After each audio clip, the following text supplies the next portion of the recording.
We at Forgotten History have covered many aspects of slavery throughout history, such as the Irish slave trade, transatlantic slave trade, the Uyghur slave labor business in China, and a comprehensive analysis of both the Christian versus Islamic slave trades, including their longevities, reach, and the numbers enslaved.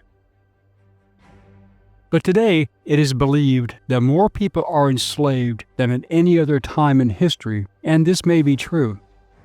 Most areas of the world do have some form of forced labor and exploitation of unfortunate people. These events are sometimes highlighted, debated, and are newsworthy in many cases once these horrific programs are discovered. That is, all but one. What is the modern sub-Saharan slave trade? How long has it been in practice? Why has it not been addressed by the international community? What is the modern-day purpose for such a program? Hello, I'm Colin Heaton, former history professor, Army and Marine Corps veteran, and welcome to this episode of Forgotten History.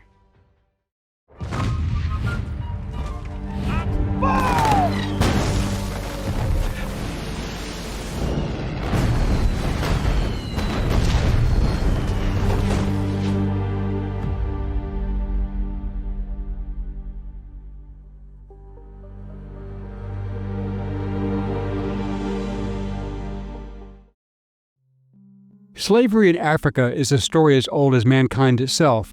People subjugated by others through warfare or politics predates the Muslim era, which began slavery in the region as early as the 9th century and was the largest slave trade, but also the later European involvement in the 15th century. Sub-Saharan Africa is where the bulk of modern slavery takes place, and in the last 20 years, it has exploded as the global demand for industrial materials exponentially increased. Since this region of Africa is the richest location in the world for rare earth minerals and traditional mechanized mining, while still conducted on a large scale, is expensive but cheap labor, either underpaid or slave labor, will be utilized.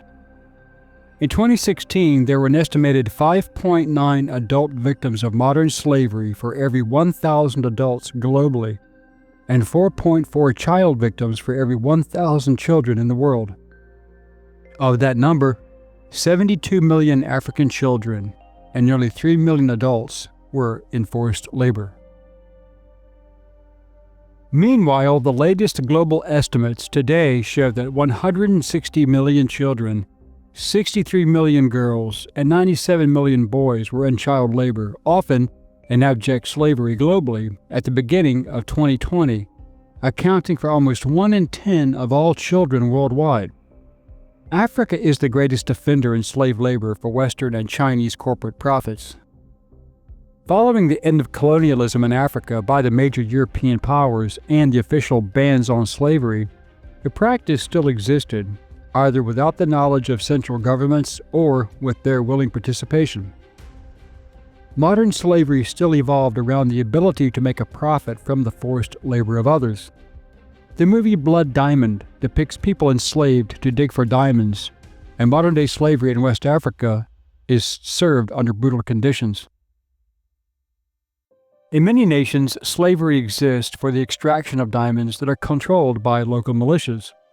Globally, rough diamond production is conducted by 22 countries, with 8 African nations being the top 10 diamond-producing countries worldwide in 1923. But herein lies the problem. In Sierra Leone, Angola, Botswana, Namibia, South Africa, Lesotho, Zimbabwe, Democratic Republic of Congo, Tanzania, Liberia, there is extraordinarily little direct oversight, and there are still concerns on the use of slave labor. The 2000 UN investigations, which exposed the extent of the conflict diamond business in relation to slavery, led to a meeting of African diamond-producing states in Kimberley, South Africa, which has a better record than most in this regard. This is where they created an international certification program for rough diamonds called the Kimberley Process Certification Scheme. This agreement was adopted by the UN Security Council in 2003. The KPCS relies on its 54 participant states, which are all rough diamond producing states or importing states, to prevent the rough diamond market from being involved with conflict diamonds and the financing of rebels. Diamonds, once processed, are laser engraved to certify that it is a legitimate conflict-free diamond. The seller thereby guarantees that the diamonds are conflict-free based on personal knowledge and/or written guarantees provided by the supplier of these diamonds. But there are ways around the law. Exploiters in African states often smuggle blood diamonds to neighboring states where they are cut and no longer need to be treated under the guaranteed system or the KPCS. But diamonds are just one commodity driving slave labor. All precious metals located in the above-mentioned countries are big business. The need for powering everything from cell phones, computers, and now electric vehicles require incredible amounts of lithium, cobalt, silver, copper, and manganese. Siddharth Kara, a fellow at Harvard's T.H. Chan School of Public Health and at the Kennedy School, has been researching modern-day slavery, human trafficking, and child labor for 2 decades. His focus is on the Democratic Republic of Congo, which has a long and sordid history. In 1960, Patrice Lumumba was the first post-colonial democratically elected president of Congo. He advocated for a strong centralized government on a socialist model, but he promised that the country's immense mineral riches and resources would be used for the benefit of the people who live there.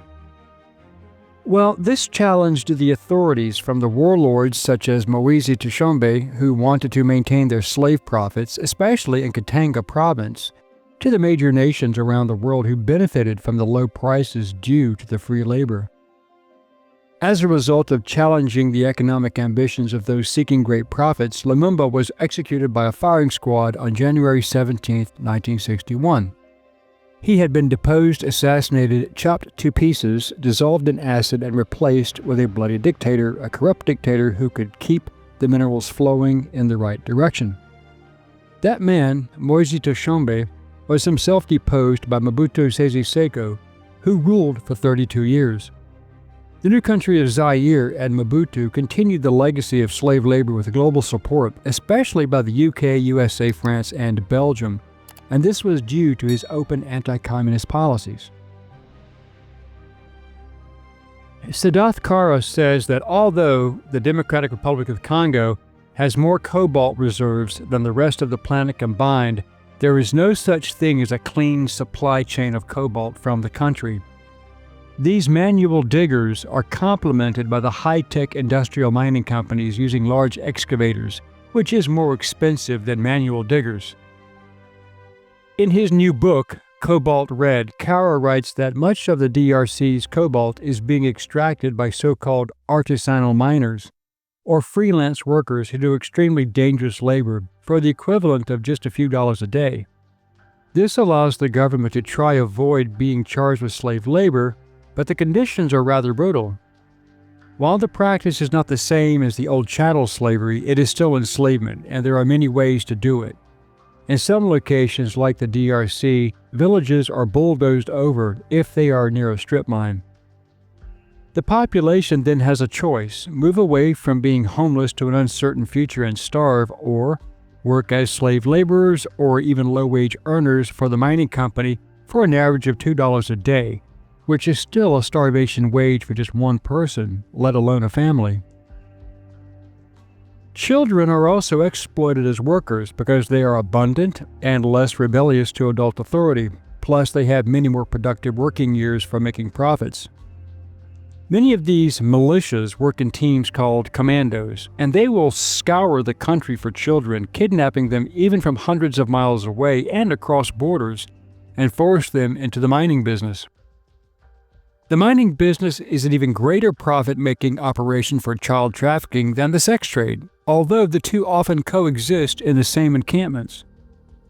The other reason why slave labor is preferred for mining is the lack of anything resembling safety regulations. Thousands of tunnels are dug every year, and a like number of workers are injured or even killed due to mine collapses, landslides, contaminated water, and toxic gases. These operations that work out of view of the international inspectors are often controlled by the paid militias, who use force and coercion to maintain their workforce.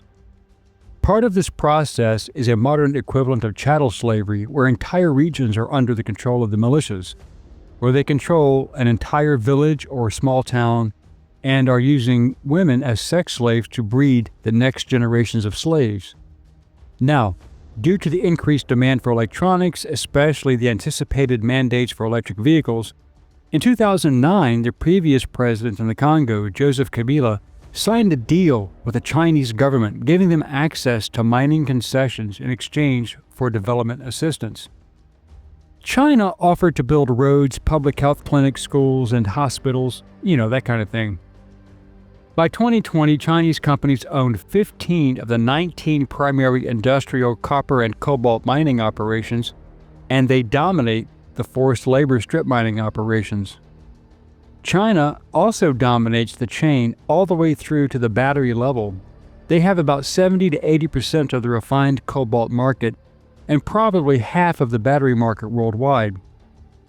The Democratic Republic of Congo has 70% of the global cobalt deposits. According to the Global Slavery Index, over 1 million people are enslaved as laborers in the DRC alone as of this show. Zambia is the largest producer of copper, and the global interest in that production has fueled a slave labor trade rivaling the DRC. Children are kidnapped to be slave workers from many nations with the assistance of international terrorist groups who profit. This occurs widely in Nigeria, Benin, Ivory Coast, Ghana, Togo, Uganda, Rwanda, Liberia, Kenya, Mali, Niger, Mauritania, Madagascar, Tanzania, Senegal, Gabon, Ethiopia, Somalia, the Central African Republic, and elsewhere. By kidnapping children and even some young adults from foreign countries, this isolates them from anything familiar, making them easier to control. Most of the nations listed also have their own mining operations for various precious commodities, thus the need for slave labor. In Sudan, the animist and Christian captives in the Civil War are often enslaved, and female prisoners are often used sexually and sold as sex slaves, with their Muslim captors claiming that Islamic law grants them this permission. For example, CBS News reported that a female sex slave could be bought for $50. A healthy young male laborer could be bought for even less. For example, in Niger, despite the law against slavery, slavery persists throughout the different ethnic groups, and women are particularly vulnerable.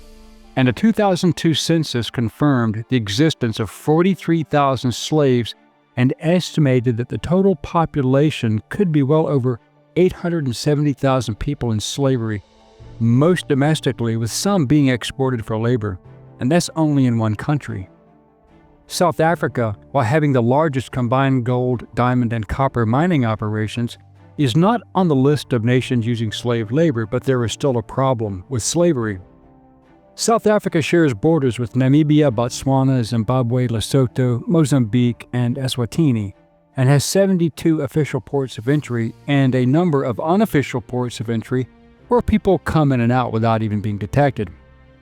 This makes kidnapping people in South Africa to be taken abroad quite easy and very profitable. The increasing trade of children has been reported in modern-day Nigeria by groups such as Boko Haram and in Benin. The children are kidnapped or purchased for $20 to $70 each by slavers in poorer states, such as Benin and Togo, and sold into slavery in sex dens or as unpaid domestic servants for $350 each in wealthier oil-rich states such as Nigeria and Gabon. Many are shipped to other countries for mine work. Slavery still exists in many forms, as we have noted, with the greatest number being attributed to global corporations and international demand for minerals. There is little enforcement by the United Nations or other international bodies, as there are rarely inspections, since the nation in question would have to allow such intrusions, and there is almost no concern amongst the nations where slave mining is being conducted due to the massive profits being made. Those climate warrior types who demand that we abandon fossil fuels for green energy, such as electric vehicles, conveniently turn a blind eye to the reality that millions of tons of earth must be moved using diesel and gasoline-powered machinery to extract just a few pounds of those minerals required for batteries.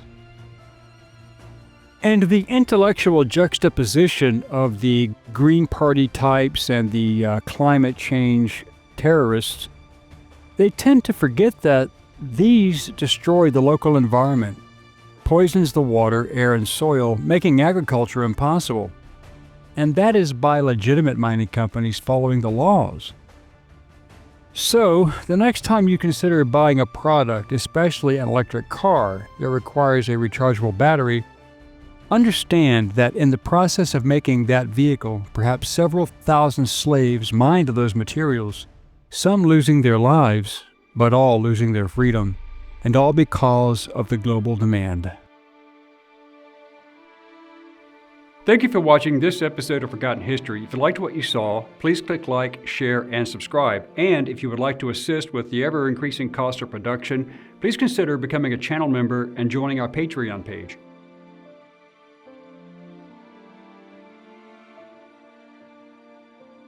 Please check out our merchandise store. And thanks for watching.